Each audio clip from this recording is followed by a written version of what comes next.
boa tarde, Santa Catarina, quarta-feira, dia 29 de julho, está no ar, Jogo Aberto SC. Pontualmente, 12:30. Ontem nós tivemos rodada da Série B do Brasileirão. O Tigre foi pro campo. E adivinha o resultado? Pet segura a invencibilidade na Série B, mas outra vez soma só um ponto. Foi do Botafogo a última chance e Luiz garantiu o empate do Tigre fora de casa. Após fazer as pazes com a vitória, Chape respira aliviada e agora mira no Inter. Trabalhar forte essa semana, temos um jogo aí dificílimo contra o Inter, a gente tem estado bem preparado. Figueira na busca por acabar com sequência ruim de resultados. A zona de rebaixamento se aproxima cada vez mais e está a apenas 3 pontos de distância. Atacante se machuca gravemente em treino e passa por cirurgia. O tempo médio de recuperação de 3 a 4 meses. Volante fala sobre estreia nos profissionais durante momento turbulento. Primeiramente eu queria a vitória, não veio, então eu não saí tanto feliz. Isso acabou meio passando despercebido porque com a derrota não ficou legal. Na segundona do estadual já tem time se desfazendo do elenco. Com 2 jogadores suspensos e 4 lesionados, o time viaja com apenas 15 jogadores à disposição do técnico. Karateka volta para casa após conquistar ouro nos Jogos Pan-Americanos. Promessa feita, promessa cumprida. Tem aqui a medalha para ele, tem aqui a medalha para Floripa, para Santa Catarina e para o Brasil. Esse é fera demais. E comigo, quem também é muito fera, é ele, o polivalente, Claudionir Miranda, narrador da Band FM e comentarista da Band SC. Lembrando, as nossas redes sociais, a fanpage do Facebook é /Jogo Aberto, Twitter e Instagram em @Jogo Aberto SC. E hoje nós queremos a opinião, não só dos torcedores havaianos por conta da hashtag, mas de todos os torcedores, porque o seu time pode com certeza passar por isso na Série A do Brasileirão. A hashtag é Avaí não vem de jogo. Você concorda? Não concorda? Diga por que concorda ou por que não concorda. Uma rápida parada na sequência. A gente já volta.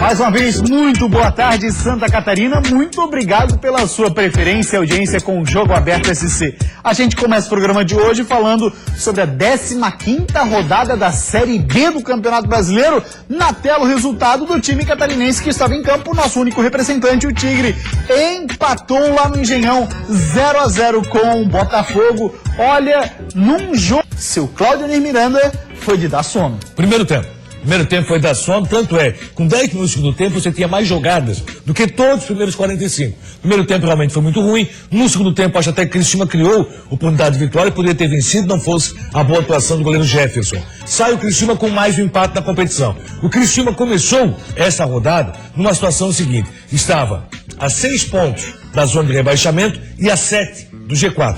Continua a 7 do G4. Mas diminuiu a zona de rebaixamento, ficou 5 pontos. Logicamente, o Criciúma tem futebol para se manter na Série B do Campeonato Brasileiro, mas tem que jogar muito mais para buscar o G4. Está muito complicado a vida do Criciúma, não tirou proveito ontem do Botafogo, que no segundo tempo jogou muito mal, e aí não conseguiu fazer o resultado. O melhor lance do Criciúma foi o cabeceio do Fábio Ferreira, uma defesa espetacular do Jefferson, já lá quase no final do jogo. O Criciúma poderia conseguir ganhar o resultado? Claro que sim. Ontem, vendo uma TV fechada, até o Pet estava participando, Petkovic, e aí um dos batedores colocou o seguinte, olha, Petkovic com essa visão moderna do futebol, porque ele falou em inteligência cognitiva, falou sobre várias situações, visão moderna do futebol, poderia dar uma aula pro Dunga. Aí eu assim, será que eu estou sendo um pouco inteligente para ver o que o Petkovic está fazendo tão diferente dentro do gramado, que eu não estou conseguindo localizar depois de ver o jogo? Acredito que não. O Criciúma tem que jogar mais, o time tem que, logicamente, ele não tem culpa, não participou da montagem do time, alguns jogadores poderiam dar mais qualidade a esse time do Criciúma. Mas pelo que eu estou vendo, o Criciúma está muito próximo da permanência na Série B, de fazer um campeonato intermediário e não do G4. A não ser que mude a partir do jogo com Boa. Tá faltando alguma coisa no Criciúma ainda. Já já a gente vai mostrar então como é que foi esse jogo entre Botafogo e Criciúma pela Série B do Campeonato Brasileiro.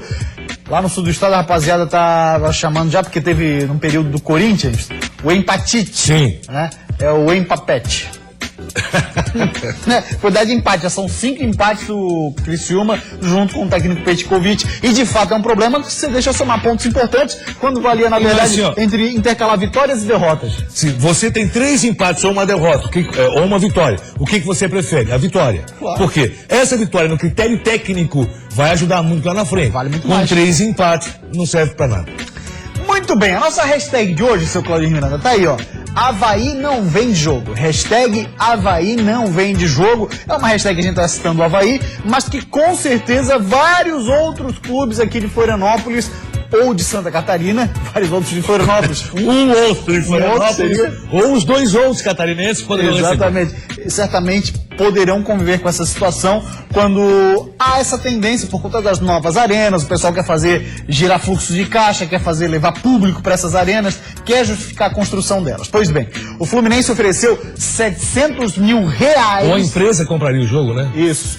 Através do Fluminense, R$700 mil ofereceu ao Avaí para que vendesse esse jogo. Avaí Fluminense, comando em campo do Avaí, para que acontecesse lá no estádio Mané Garrincha, em Brasília, no Distrito Federal.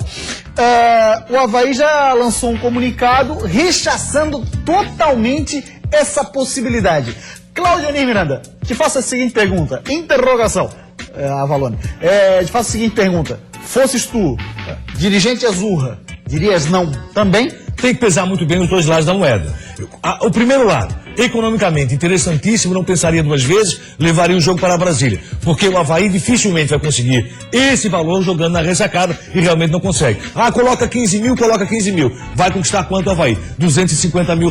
Qual é a outra situação envolvendo justamente a equipe azul? Não, joga na sua casa e consegue um bom resultado. É muito mais fácil para o Fluminense jogar no Mané Garrincha com o calor da sua torcida. Fluminense e Avaí no Mané Garrincha, nós teríamos torcedor do Fluminense e não um torcedor havaiano. Acredito eu que o Avaí tomou uma medida correta, embora financeiramente vá perder consideravelmente. Não tem essa condição de arrecadação dentro do estádio da ressacada. Mas tecnicamente acho interessante para o Avaí jogar, e até em respeito ao seu torcedor, jogar na ressacada. O torcedor havaiano sabe disso. O quanto é bom o Avaí jogar na sua casa, o quanto o Avaí sente bem o calor da sua torcida e o momento que o Avaí pode vivenciar com isso. Financeiramente foi uma perda muito grande. Logicamente, 700 mil hoje não dá para jogar fora. Rapaziada, interagindo legal aqui com a gente. Comentários bem interessantes. O Paulo Vitor participando bastante. Daqui a pouco a gente vai ler com mais atenção. Paulo Vitor, tentar entender a tua ideia. Enquanto isso, eu vou abrir isso para o Felipe Sauer. Ele fala assim, ó: sou Figueira e tenho que parabenizar o Avaí, que sirva de exemplo caso algum outro clube receber essa proposta, diz o Felipe Sauer. O Twitter da Ponte é Ciro Luz. Obviamente o Twitter é fake, né? Não seria a Ponte se manifestando, Gustavo?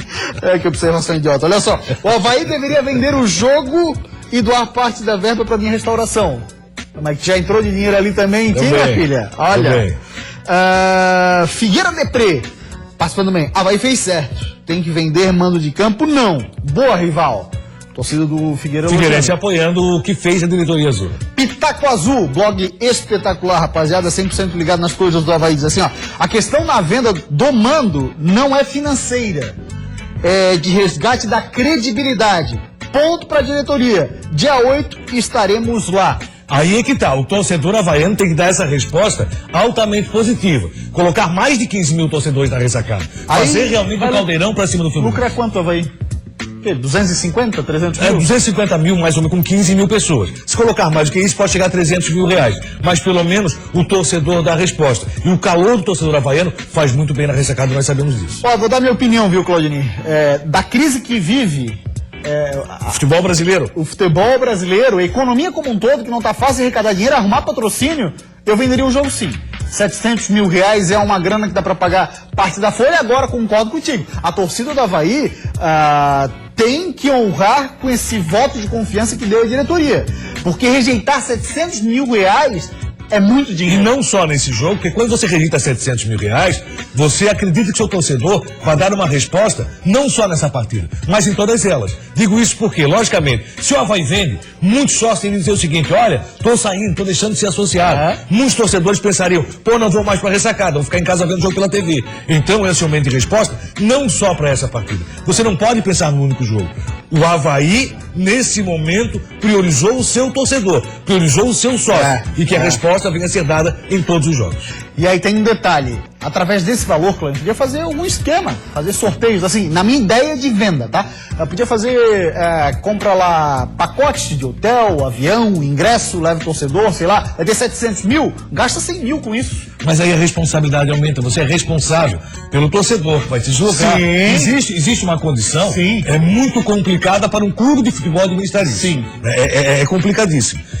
Poderia ser feita uma parceria com uma agência de viagens, claro que sim, mas acho que é muito complicado para o clube viabilizar esse tipo de ideia. É possível? Mas é complicado. Então eu vejo o seguinte, acho que foi agir o correto, só que o torcedor tem que dar resposta, não só nos Veremos dia 8. Nos outros, não, mas não é só dia 8 não. Os jogos da ressacada a partir de agora tem que ter um público que o Avaí tenha confiança. É o seguinte, se vier uma nova proposta eu não vou vender. Se isso não acontecer, na próxima vez. Bem lembrado, Cláudio Miranda, bem falado. Você vai participando aí, torcedores de todos os times, né? Com a hashtag Avaí não vende jogo. Tá ele aí, ó, gente boa. Dono do FGTS. Que foto bacana, valeu, obrigado aí. Vou falar agora do Criciúma, então, que empatou mais uma, é o empapete. Nessa primeira chance do Botafogo, e nesse chute de fora da área do Tigre, deu pra ver que qualidade técnica não foi que predominou na partida. Quando o Botafogo chegou um pouco mais perto, foi depois desse erro do Guilherme Santos. GG cruzou, mas Sassá não chegou na bola. O susto deu uma acordada no Tigre. Luca partiu pra jogada individual, mas bateu fraco. E nesse contra-ataque puxado por Maurinho, nasceu a melhor jogada do Tigre no primeiro tempo. Ele avançou, tabelou com o Marcão, mas em vez de tocar pro Neto Baiano que pedia no meio, bateu em cima de Jefferson. No segundo tempo, Luiz trabalhou mais. Sassá entregou para GG e o goleiro do Tigre se esticou para pegar. Do outro lado, Jefferson ficou acompanhando na primeira. E na segunda teve que sair do gol para salvar. O tempo passou e o jogo foi ficando mais emocionante. Teve gol, mas Fernandes estava impedido, não valeu nada. Aí o Jefferson salvou no cabeceio do Fábio Ferreira e no chute de fora da área do Roger Guedes. Mas foi do Botafogo a última chance e Luiz garantiu o empate do Tigre fora de casa. Fim de jogo, Botafogo 0, Criciúma também 0. Pois bem, Cláudio, não seria o resultado desse jogo, até a sonolência do Botafogo, principalmente no primeiro tempo, da mesma forma o Criciúma, por conta dos outros resultados, porque o Botafogo já entrou em campo sabendo, o empate me basta. Mas o Botafogo deveria jogar mais, até porque o seu novo técnico estava sem jogo, Ricardo Gomes acompanhou a partida. Entenda o seguinte, Botafogo e Criciúma ficaram abaixo daquilo que se espera dos dois clubes para uma Série B do Campeonato Brasileiro. O Botafogo tem a obrigação de classificar e classificar bem. Não está acontecendo isso e não tem time para isso. E o Criciúma, porque tem que sair da empate. Não se pode mais esperar do Criciúma mais um empate. Contra o Boa, só a vitória aceitável. Pois bem, próximo jogo é contra o Boa, sexta-feira, Criciúma sem pouco tempo para descansar. Vamos dar uma olhadinha na classificação da Série B, como é que está? Tá assim, olha lá. O G4 tem o Botafogo seguindo na liderança, depois Vitória, América Mineiro e Náutico. 27 pontos o quarto colocado. Como disse Clóvis, 7 pontos distancia o Criciúma do G4, que é o 11º. O Z4 hoje tem Atlético Goianiense, Boa Esporte, Mogi Mirim e Ceará. E quem colou no G4 de vez, seu Claudinho Miranda, foi o Paysandu, hein? É o Paysandu que tem a torcida a seu favor, sempre lotando, uma boa equipe, e quem esteve mal ontem mais uma vez foi o ABC. Pois é, o ABC, carro quebrado no estacionamento. Perdeu em casa pro Ceará do Geninho. A culpa então era do Pastano e do Dalpozo? Acredito que não, mas o ABC realmente se deu mal. Parece que centenário, né, é uma situação interessante. Todos os times, quando comemoram o seu centenário, têm um ano muito difícil. Uma rápida parada, você segue participando com a gente, tá bombando na hashtag Avaí não vende jogo. Na sequência tem muito mais por aqui. Promessa feita, promessa cumprida. Tá aqui a medalha pra ele, tá aqui a medalha pra Floripa, pra Santa Catarina e pro Brasil. Com a chegada do novo professor, vou continuar tendo o mesmo trabalho, disposição do dia a dia. A Chapecoense já recebeu a programação da Copa Sul-Americana. O Verdão do Oeste estreia dia 19 de agosto contra a Ponte Preta. Querendo se afastar outra vez da zona de rebaixamento, o Avaí pega o Joinville na arena e tem a volta do garoto Renan. Procuro estar seguindo as orientações deles, para mim cada vez mais crescendo. A Ponte Preta está a 3 pontos na nossa frente, nós estamos a 3 da zona de rebaixamento, então eu acho que se fosse outro nome ali, fosse o Flamengo, e seria da mesma importância. Você sabe, né? Todos os times de Santa Catarina num só programa. Isso é Jogo Aberto, SC.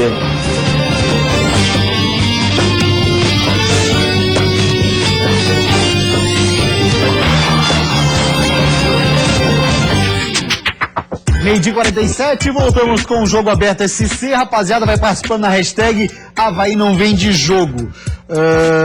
Paulo Vitor tá dizendo assim, ó.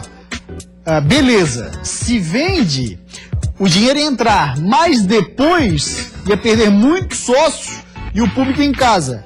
Então faz promoção e adquire novos sócios. Mais ou menos aquilo que você falava, né, Claudionir? Eu acho que o torcedor havaiano, independente da promoção nesse momento, tem que dar resposta. O Avaí respeitou o seu torcedor e seu associado. Então vamos pro jogo. Independente de ser contra clube grande, independente de ser contra o Fluminense, acho que tem que dar resposta em todos os jogos e fazer caldeirão na ressacada. Tá faltando isso. A Miss Palmito, diz ela. Pelo menos é o nome que tá aqui no perfil do Twitter. Vamos nessa, mas ela fala bonitinho. Agora espera, até porque se tivesse uma Miss Palmito, ela não ia falar bonito, né? É claro, vai falar bonito. É Miss Palmito, é Miss, né? Relevante também. Agora espero que os torcedores façam sua parte. Lotar a ressacada, pois não adianta cobrar e ver o jogo do sofá. Isso, ou ver na televisão. O torcedor da capital está se habituando nisso, viu? Ele não tem que ter ido pro estádio. Eu acho que tem que comparecer e fazer realmente grandes jogos, muita emoção, fazer caldeirão, tanto da ressacada como do Scarpelli. Daqui a pouco falo sobre a situação do Scarpelli. Vinícius Trilha diz assim, ó. Tenho orgulho de torcer para Avaí. Parabéns à diretoria. Dia 8 eu tô lá. Vamos, Leão. Caio Salvino participando, Matheus Faion também, Eduardo Gainete, que é torcedor do Figueira, ele concorda com a posição da diretoria azurra. Enfim, é unânime que agora falta o torcedor fazer o seu papel. A diretoria fez o dela e o torcedor tem que fazer o seu. Vamos agora falar do Figueirense, que quer acabar, seu Cláudio Miranda, com uma sequência que é complicada. Já alguns jogos o Figueira não vence. Sinal amarelo no Scarpelli, sim. Toda mudança começa com a decisão de mudar. E esse parece ser o pensamento alvinegro no momento em que o Figueira vive a pior sequência de resultados desde o início do Brasileiro. Uma derrota em casa para o Joinville, uma derrota para o Santos na Vila, um empate em casa com Curitiba e uma derrota em Belo Horizonte para o Atlético Mineiro. A zona de rebaixamento se aproxima cada vez mais e está a apenas 3 pontos de distância.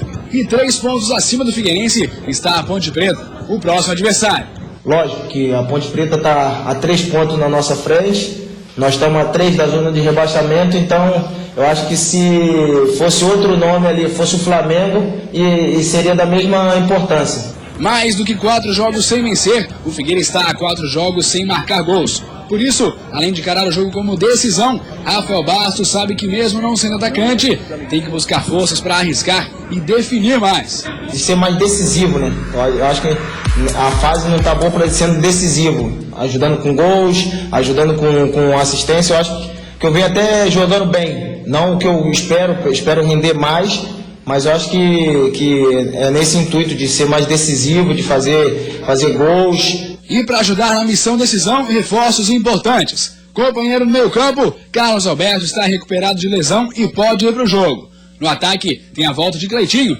que fica à disposição depois de se tornar vice-artilheiro dos Jogos Pan-Americanos com 4 gols pela seleção. Trazendo essa moral toda na bagagem, parece impossível não colocar a pressão pela necessidade de gols em cima dele. Mas Rafael Bastos garante que a responsabilidade na hora da decisão tem que ser dividida entre o grupo todo. O Cleito tem 20 anos, é um jogador que tem bastante qualidade, mas a gente não pode colocar toda a responsabilidade em cima dele, né? Nós temos um atacante de qualidade, temos o Thiago, temos o Marcão, temos o Elias, temos o Alemão que tá chegando, então são todos jogadores importantes. Pois é, e o próximo adversário do Figueirense é a Ponte Preta. Teve uma queda brusca na competição, está há 1 mês sem vencer. Tá fazendo o campeonato dela, né? O campeonato da Ponte não era aquele. Aí arrancada até porque estava tendo naquele momento um jogador que estava muito acima da média, que era o Cajá, já deixou a Ponte Preta, então era um jogador que realmente vinha assustando todo mundo, saiu da Ponte e agora a Ponte faz o seu campeonato. Sobre o Figueirense, quero falar 2 situações. Primeira delas, a situação de resgatar o potencial do Figueirense no Scarpelli. O Figueirense no Scarpelli é um time praticamente imbatível, um time que vendia muito caro a derrota, um time que dificilmente jogava mal, um time intenso a todo momento. Nós não vimos isso em 2 jogos, contra o Joinville, naquela derrota por 1-0, e contra o Curitiba, que foi o jogo do sono. Foi um jogo de muito sono contra o Curitiba. Logicamente tem muito aí a não participação do Cleiton nas partidas, porque a ausência do Cleiton no time do Figueirense fez que o Figueirense criasse pouco também, porque o Cleiton é um jogador que cria muito, ele dá assistência. Se você for buscar, os números do Cleiton são interessantes também nessa situação, ele dá assistência jogando pelo lado do gramado, pela beirada do gramado, mas é um cara muito ativo na chegada na área para fazer gols. Segundo, eu acho que está na hora também do torcedor do Figueirense abraçar o clube. Voltar ao estádio Orlando Scarpelli, que há muito tempo não acontece. Faz uma festa, outra e some. E aí o Argel está fazendo 1 ano de Figueirense. Ele comemorou esse 1 ano fora de casa, jogando contra o Atlético Mineiro, lá na Independência, num jogo muito bom do Figueirense, que se jogar isso aí, o Figueirense não cai para a Série B do Campeonato Brasileiro. Então, tem que manter isso. Acho que é hora também do torcedor abraçar o Argel nesse jogo do Scarpelli, até porque ficar 1 ano num clube, tem tanta cobrança como o Figueirense, não é fácil. Certamente a derrota de 2-0 para o Joinville não estava nos planos, como o empate com o Coxa também não estava. E um futebol muito ruim contra o Curitiba. Contra o Joinville, acho que o Joinville jogou muito mal. Contra o Curitiba, o futebol muito ruim. E a última vitória da Ponte, Clã, foi contra o Atlético Paranaense faz 1 mês, 2-1. De lá para cá são 3 empates e 3 derrotas. Jogando bem algumas partidas, jogou muito bem contra o Internacional. Obrigou o Internacional a fazer belíssimas defesas, mas o Inter vinha na ressaca da Libertadores. Então o Figueirense tem que jogar pelo que tem de grupo, pelo que tem de potencial, sempre no seu limite. E com a volta do Cleiton e a possibilidade de Carlos Alberto, aumenta a possibilidade do Figueirense ter um bom limite e conseguir um bom resultado. 12h54, a Chape respira aliviada após reencontrar o caminho da vitória contra o Flu. Após a vitória no fim de semana e a conquista dos 3 pontos, a reapresentação da Chapecoense foi em um clima de tranquilidade e alívio para o elenco verde e branco, que fez um trabalho leve com bola. Mas os atletas já estão de olho no próximo adversário, que será o Internacional em Porto Alegre. É um momento bom, até porque a gente vinha de 2 derrotas, né? A gente precisava voltar a vencer para ir para cima da tabela. Agora, trabalhar forte essa semana, temos um jogo aí dificílimo contra o Inter, a gente tem que estar bem preparado. A Chapecoense já recebeu a programação da Copa Sul-Americana. O Verdão do Oeste estreia dia 19 de agosto contra a Ponte Preta, no estádio Moisés Lucarelli, em Campinas. E essa é a primeira vez que o time aqui de Chapecó participa de uma competição internacional. A Chapecoense tem 33 jogadores, destes 5 são goleiros, e o volante Richarlison, que está lesionado. O zagueiro Rafael Lima, o volante Gil e o meia Camilo estão se recuperando de lesão. Já o meia Kleber Santana também é dúvida para o próximo confronto. A gente perde com qualquer um que sair, mas o outro vai vir, vai trabalhar forte para dar conta do recado. Isso é normal, lesões e cartões durante o campeonato, isso não é surpresa para ninguém. Então quem entrar vai dar conta do recado. Cláudio Nir Miranda, dá pra comemorar a ausência do Arangues, o chileno, que deve ir pro futebol da Inglaterra, ou tem muito mais chumbo grosso por lá? Não, acho que o Internacional não vive um bom momento no Campeonato Brasileiro e todo mundo já não está focado em Libertadores, está focado em Libertadores e decepcionou demais na Libertadores. O Inter que jogou contra a Ponte Preta poderia ter perdido, não fosse a boa atuação mais uma vez do seu goleiro. Chapecoense pode tirar proveito disso, apesar de não contar também outra vez com o Rafael Lima. Chapecoense não foi bem no segundo tempo contra o Fluminense, mas Chapecoense faz um belíssimo campeonato, tem o respeito de todos. Pontuar já é interessante jogando no Beira-Rio. Chapecoense faz um campeonato muito tranquilo, faz voo de cruzeiro. E aí tem aquela situação, lembra quando eu falava lá na frente do Edmilson, que o Vinícius poderia morrer com o Edmilson? Edmilson saiu do time, o time voltou a marcar, voltou a jogar mais leve e principalmente na grande fase do Bruno Rangel. Tomara continue assim. Pois é, Bruno Rangel que voltou a marcar gols, o que é extremamente importante, porque a Chape estava sofrendo na questão de criar desde o Catarinense e não fazer gols. O Edmilson perder. Exatamente. Foi o tipo de saída que favoreceu o clube. É verdade. 12h57, vamos falar do Jack agora, que teve um rapaz, o Menezes, que fez a estreia dele numa fogueira danada. E que história ele já tem pra contar, hein? O jogo contra o Santos na última rodada não foi nada bom pro Joinville, tanto que a derrota por 2-0 resultou na queda do técnico Adilson Batista. Mas para um jogador, a partida teve um gostinho especial. Luiz Menezes, 18 anos, volante da base do Jack, estreou na Série A e logo num estádio histórico. Me senti privilegiado, né, naquele momento, mas quando entra você tá focado no jogo, depois você fica pensando, caramba, na Vila, né? Mas primeiramente eu queria a vitória, não veio, então eu não saí tanto feliz isso acabou meio passando despercebido porque com a derrota não ficou legal. Só que justo quando ele recebeu a primeira oportunidade no Brasileirão, o Jack trocou de treinador. Seria uma volta a estaca zero? Com a chegada do novo professor, vou continuar tendo o mesmo trabalho, disposição do dia a dia, dando o meu melhor. E se ele achar melhor me colocar para jogar ou não me pôr, isso é com ele. O meu trabalho, eu vou fazer a minha parte.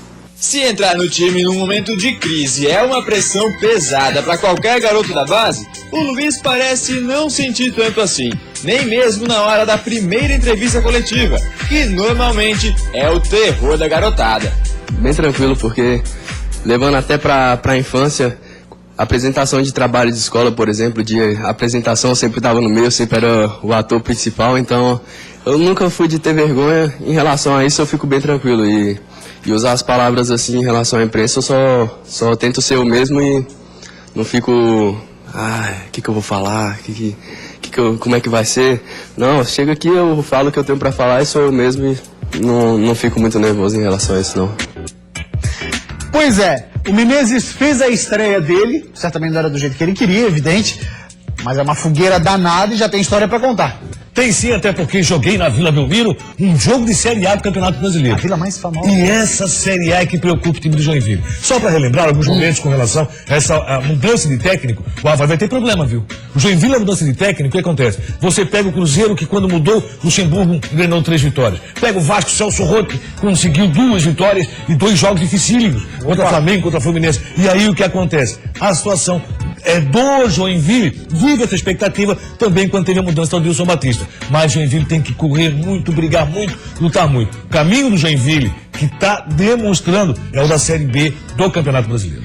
E o adversário do Jack, o Avaí, olha, atacante teve uma lesão seríssima, o William se machucou sozinho, tornozelo, teve inclusive que passar por uma cirurgia e é desfalque por um bom período pro Leão. Que pena, hein?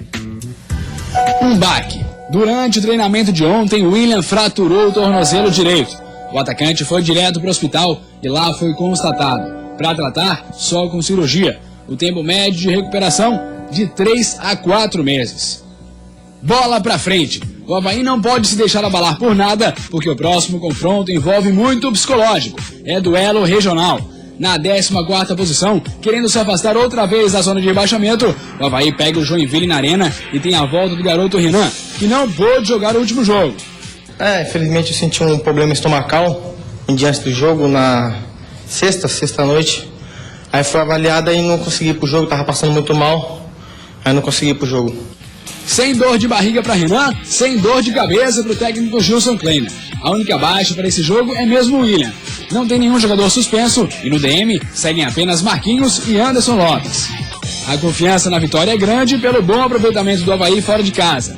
E a confiança em um belo jogo de volta do garoto Renan também. Olha, eu fico feliz com o trabalho que eu venho fazendo. Agradeço a comissão técnica que vem me ajudando, desde a época da base. Todo mundo, os companheiros vêm me ajudando. Então isso serve, eu sigo os conselhos que eles me passam para mim, porque eu sei que isso vai ser bom para minha carreira. Então eu procuro estar seguindo as orientações deles, para mim cada vez mais crescendo. Conselhos dos jogadores, dos amigos, mas para esse jogo, vê sobre os conselhos da nutricionista do time também, hein, Renan? Isso, agora eu vou tomar mais cuidado que eu vou comer, né, para estar pronto no domingo. Tá aí o Renanzinho voltando o seu Cláudio Miranda, muita água de coco, né, tomou? Interessante que o jogador fez muita falta no último compromisso na ressacada. A meia cancha do Atlético bailou pra cima da meia cancha do Avaí e isso complicou a vida azurra na derrota acontecida na ressacada. Renan, interessante, lamentável a situação do William. Não só pelo fato de ser profissional, mas também para o próprio Avaí. Até porque sem o William, o Avaí tem dificuldade, Anderson Lopes ainda continua fora e André Lima está voltando ao time. O André Lima não tem jogado bem. Vamos falar da segunda divisão do Campeonato Catarinense. Hoje nós teremos a 4ª rodada do retorno. Juventus de CA e Operário Mafra, o único jogo que acontece à tarde. Porto e Brusque, Camboriú e Concórdia. E amanhã tem Juventus e Atlético Tubarão. Vamos acompanhar então o giro pela segundona, começando pelo Juventus de Ceará e as informações vêm lá do Oeste. A única dúvida do Fúria do Oeste é o zagueiro Márcio Nunes, que aguarda a liberação do DM para atuar na partida de hoje. O técnico Mauro Ovelha tem 2 dúvidas para enfrentar o Porto. Com o zagueiro Cleiton suspenso, as opções são Wendel e Neguete. O comandante também precisa decidir entre Edson, que volta de suspensão, ou se Jean Carlos permanece no ataque do Brusque. Na liderança do campeonato, o Cambura conta com a volta dos zagueiros Alessandro Lopes e Gustavo, que estavam lesionados. Cadu ainda segue no departamento médico e Kilder também se machucou no último jogo. Com poucas chances de classificação, o Galo do Oeste já liberou alguns atletas. O goleiro Pablo, o volante Breno, o zagueiro Leonardo e o meia Ildemar. Com 2 jogadores suspensos e 4 lesionados, o time viaja com apenas 15 jogadores à disposição do técnico. Concórdia jogou a toalha, Polivalente. Manteve a base e não está fazendo um bom campeonato, por isso, ao que parece, está jogando a toalha. Segundona, vamos ver a reação do Tubarão, se ela acontece ou não.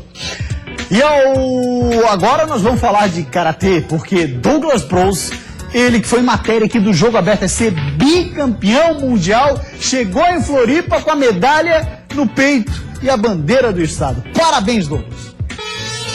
Douglas Bros desembarcou em Florianópolis com excesso de bagagem, mas esse excesso ele fez questão de pagar. Uma medalha de ouro dos Jogos Pan-Americanos de Toronto, no Canadá, conquistada na semana passada. Ao lado da esposa, a também karateca e tetracampeã pan-americana Lucélia Ribeiro, o bicampeão mundial celebrou com a família e amigos a conquista que faltava em sua carreira.